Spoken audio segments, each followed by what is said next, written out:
Alright, let's get started. This video is all about your general presentation skills.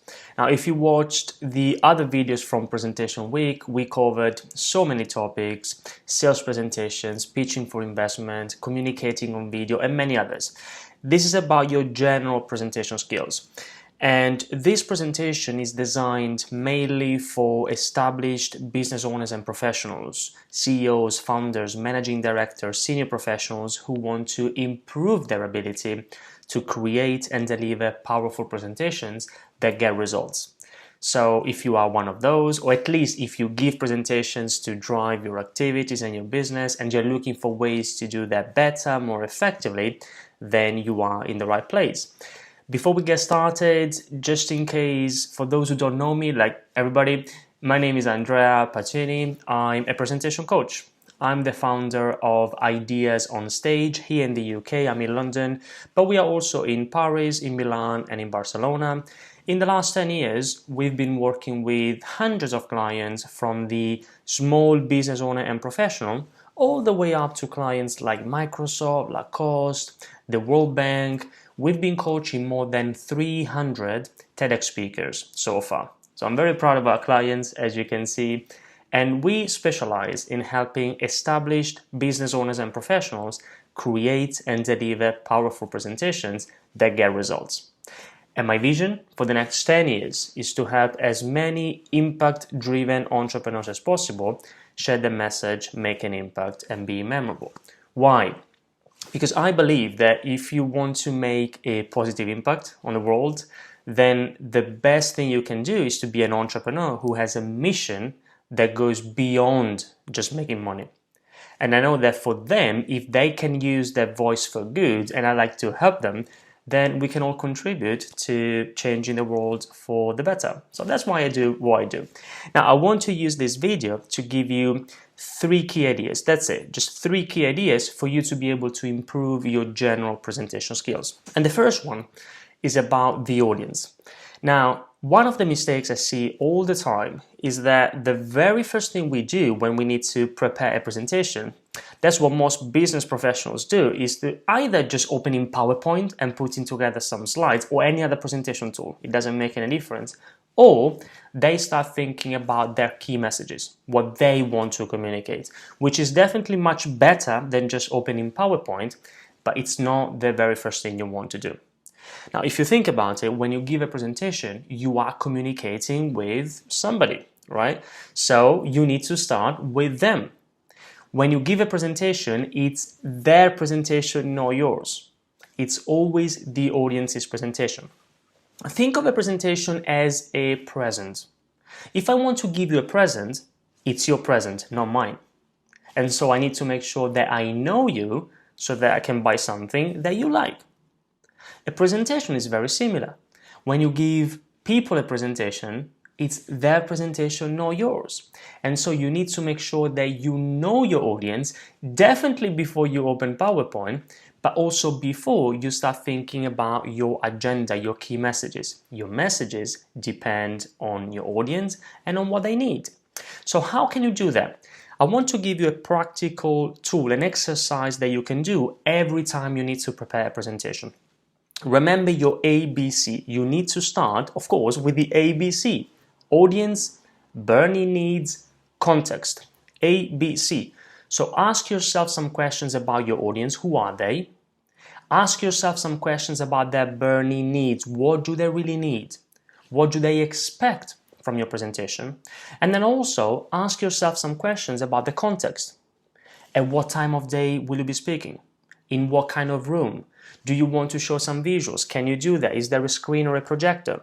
Is it an online presentation? Okay, what tool are you going to use? How are you going to use it? How are you planning to interact with your audience online? There are so many questions you can ask yourself if you want to be better prepared. Now, don't get me wrong. I'm not saying that if you don't know your audience, you can't create a great presentation. You can, but the risk is that you create perhaps a fantastic presentation for the wrong audience. For example, and this is a true story, and if you attended one of my events or webinars, you will know this already, but it's a good reminder. Some time ago, we were working with a client. Her name is Marine from Paris. And Marine is an executive. She's an expert in leadership. And she was invited by an association in Finland to give a talk about leadership. So she was super excited. It was one of her first international speaking opportunities. And so she prepared very well. She knew what she wanted to communicate. She said that she had 50 beautifully designed slides, and she also rehearsed properly. So she was ready to go. She flew to Finland the day before the conference, then arrived there on the day, half an hour before the audience, because of course she wanted to make sure that she had time to set things up. And when she was about to connect her laptop to the screen, she realized that there was no screen. So a little bit of panic, she went on and asked the organizers, assuming that they would say, oh, sorry, now we're going to fix this for you, we're going to find a screen somewhere. But actually what they did was, they started laughing. They started laughing, and so she said, why are you laughing? And they said, look, Marine, you've been invited to give a talk to the Association of Blind People in Finland, and you want to show 50 slides. Now, I know it's an extreme example, but it happened for real. Marine was very well prepared, apart from one thing. She didn't know her audience. She didn't even take the time to translate the name of the association from Finnish to French, and she would have realized that perhaps there was no need to have 50 beautiful slides. So always remember, start with your audience and remember your ABC. Audience, burning needs, context. That's the first thing. Then, and this is the second idea I wanted to share with you here, once you know your audience, you also need to be able to develop a clear storyline. You need to have a clear structure for your presentation that makes it easier for them to follow you and understand what you're saying. Now, we could spend hours or days, if not weeks, if we want to go deep into this area. But if there is one thing, which is actually one of the most powerful tools in communication for you to be able to to develop a clear storyline, is the rule of three. One of the most important rules in communication. Now, I come from Italy, I live in London, and I know that both in Italy and in the UK, we used to have that TV ad, you may remember it, from 3, the mobile network company, with their song, 3 is a magic number. Does anyone remember that? Now, I can tell you, 3 is definitely a magic number when it comes to communication. So I don't care, and trust me, nobody does. Whether you have 5 reasons or 10 reasons or 100 reasons why they should buy your product or why they should believe in your ideas, just give them 3. That's what people will remember. So your clear storyline could be as simple as a very quick, interesting introduction that catches your audience's attention.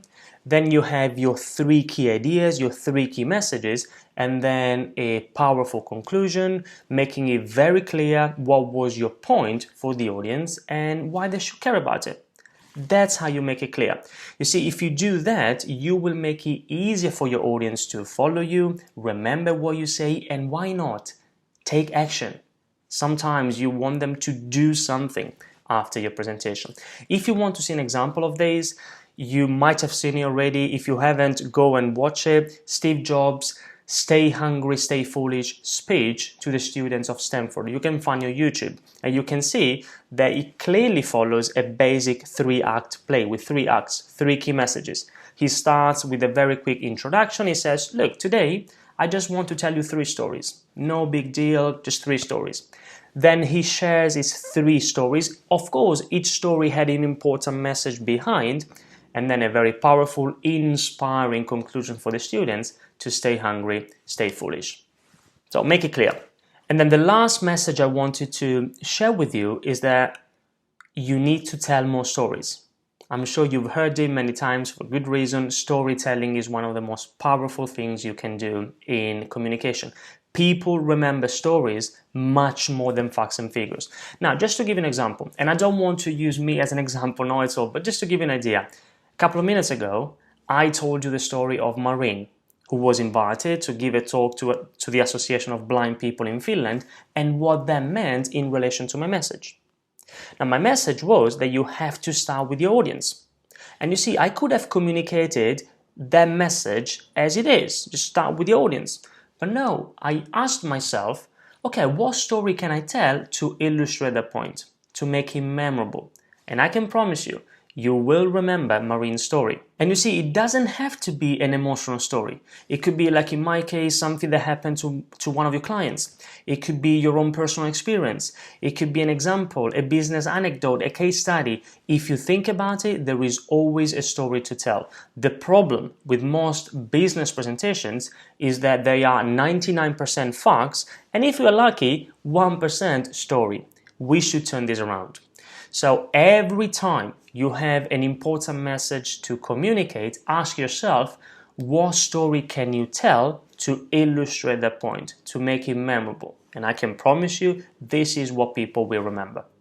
So these were my 3 key messages for today. Start with your audience, make it clear with your 3 key messages, and then tell more stories. Now, we've done this presentation week all around the way you communicate and present your ideas, your products, your business. Why did we do this? Why is this important? Why should you care? Now, I would like to invite you to think about this. Now, do you remember maybe the day you got your first job? Or maybe the day that you got your first pay rise? Or the day you started your business? Or maybe the day that you got your first client. Super exciting, isn't it? I still remember that day. Or it doesn't have to be a professional achievement. Do you remember the day that you convinced your partner to move in with you or to marry you, if that happened? Now you see, throughout life, we are presented with key moments that determine a future. And most of our lives are like canals. The trajectory is quite flat and unchanging. And what determines the quality often are those important moments when someone gives us an opportunity to pitch and present and communicate an idea. And if you get it right, what happens is that you can change the trajectory. So the new path of your life then becomes like a staircase going up. Flat up, flat up, flat up, flat up. And if you think about it, every time you go up, it could be your first job, your first pay rise, your first business, your first client, your partner moving in with you.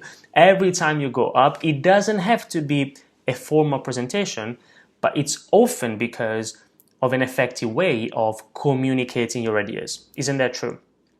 And that's what happens if you get it right.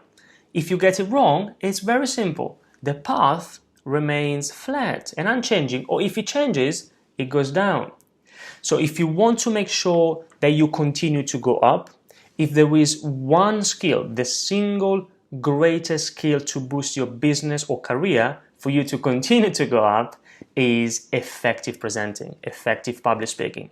Remember, especially for business owners and professionals like you, until you are a great presenter, your only job should be to become one.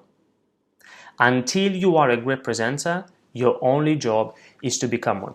And I also believe that there's never been a better time for you to become a better presenter. Why?